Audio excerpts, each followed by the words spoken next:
this nation. We just didn't know which state and which city was going to emerge as that great leader of that new South. Some thought it was going to be Charlotte, North Carolina. Others thought it was going to be Jacksonville, Florida, but most thought it was going to be Birmingham, Alabama.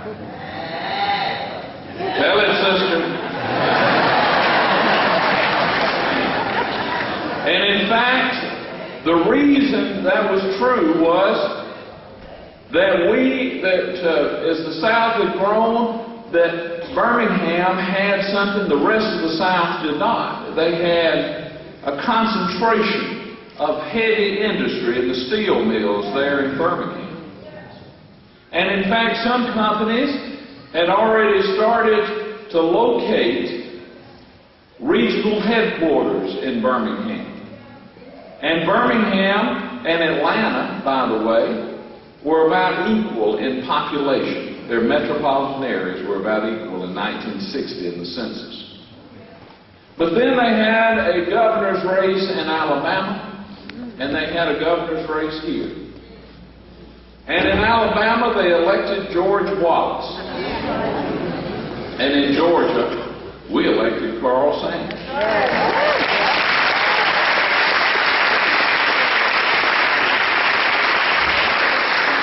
A few weeks after the election of George Wallace in Alabama, he gave one of the most famous speeches in political rhetoric even to this day. He said in his inaugural speech, "I know not what you and your house will do, but for me and my house, I draw a line in the sand. I cast the gauntlet down, and I say segregation today, segregation tomorrow, segregation forever." And the crowd, of course, all white before the Voting Rights Act,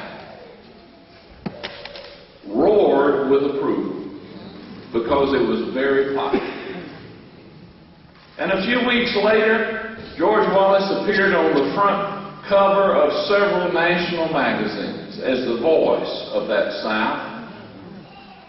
But a few months later, as a result of that rhetoric and other just as violent and reckless rhetoric, Birmingham erupted into violence and became known as Bombingham.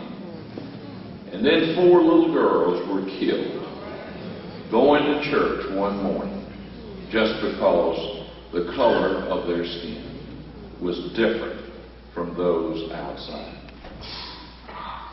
And business was disturbed because, you see, here in Georgia, Carl Sanders had said, we're going to obey the decisions of the Supreme Court of the United States because we're Americans. Yeah. And we believe in the rule of law.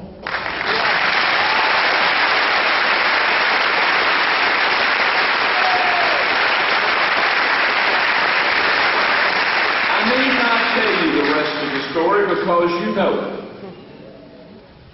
Business does what it always does. It seeks safety and security and stability. And it fled from Birmingham and Alabama, and it came here to Georgia. And if you go home tonight and you see that prosperity and growth and skyscrapers, you pause to remember that was as a result of a governor's race. And a decision that was made right by its people in one place and wrong by its people in another. That's about this election. Yeah. And whether this state or North Carolina is going to be the capital of the new South. And whether Charlotte is going to be the bright, shining city on the hill. Why should we let that prosperity and jobs slip through our fingers? Why should we allow those that have brought us to this precipice, to this abyss?